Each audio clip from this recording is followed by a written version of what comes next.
మన ఎర్త్ మీద ఉన్న ప్రతి వస్తువుకి ఒక రేట్ ఉన్నట్టే మన భూమికి కూడా ఒక రేట్ కట్టారు సైంటిస్టులు.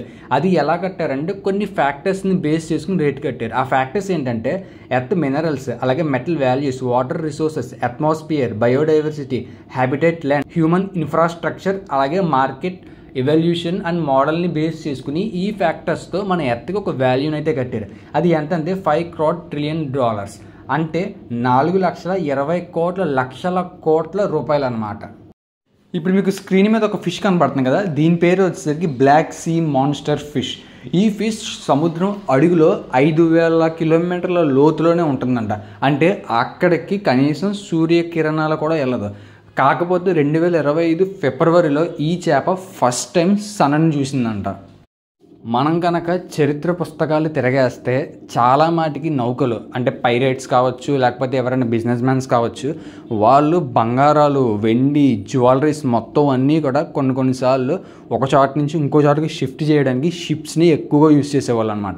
అలా షిప్స్ మీద వెళ్తున్నప్పుడు కొంతమందికి తుఫాన్లో లేకపోతే ఏదైనా అటాక్స్లోనో ఆ షిప్ మొత్తం కూడా సముద్రంలో మునిగిపోయాయి. అలా మునిగిపోయిన ఈ సముద్రంలో ఇప్పటిదాకా ఎంత బంగారం ఉందో మీకు తెలుసా? అది ఎంత వర్త్ అంటే 60 బిలియన్ నుంచి $1 trillion వరకు వర్త్ ఉంటుందంట. 1971లో జరిగిన ఆపరేషన్ జంగిస్ ఖాన్ గురించి మీలో ఎంతమందికి తెలుసు? ఒకవేళ తెలియకపోతే ఈ వీడియోని చూడండి, నేను మీకు చాలా క్లారిటీగా అయితే ఎక్స్ప్లెయిన్ చేస్తాను. 1971లో పాకిస్తాన్ వాళ్ళు ఎటువంటి ఇంటిమేషన్ లేకుండా చాలా సడన్గా ఎయిర్ స్ట్రైక్స్ అయితే చేశారు. అలా ఎయిర్ స్ట్రైక్ జరిగినప్పుడు మన ఇండియా వాళ్ళు కూడా వాళ్ళ మీద తిరిగి మిసైల్ అటాక్ అయితే చేశారు. అలా జరిగినప్పుడు పాకిస్తాన్ మనల్ని సింగిల్గా ఎదుర్కోలేక ఆ టైంలో సూపర్ పవర్లో ఉన్న అమెరికా, చైనా, ఇంగ్లాండ్, ఫ్రాన్స్, అలాగే అరబ్ కంట్రీస్ అండ్ అలాగే యూకేని కూడా తీసుకుని వచ్చి మన ఇండియా మీదకి వార్ అయితే డిక్లేర్ చేశారు. అయితే అమెరికా, యూకే వాళ్ళు ఏం చేశారంటే వాళ్ళ వార్షిప్స్తో ఇండియన్ ఓషన్లో మన ఇండియన్ మొత్తాన్ని కూడా సరౌండ్ చేసి ఇండియాని గివప్ చేయమని చెప్పారు. ఇంకా ఆ టైంలో ఆల్మోస్ట్ కంట్రీస్ అన్నీ కూడా మన ఇండియా మీదకి వార్కి వచ్చి గివప్ చేయమనే చెప్పినాయి. ఆ టైంలో ఒకే ఒక కంట్రీ మన ఇండియాకి సపోర్ట్గా వచ్చి ప్రతి కంట్రీని ఎదిరించింది, అదే రష్యా.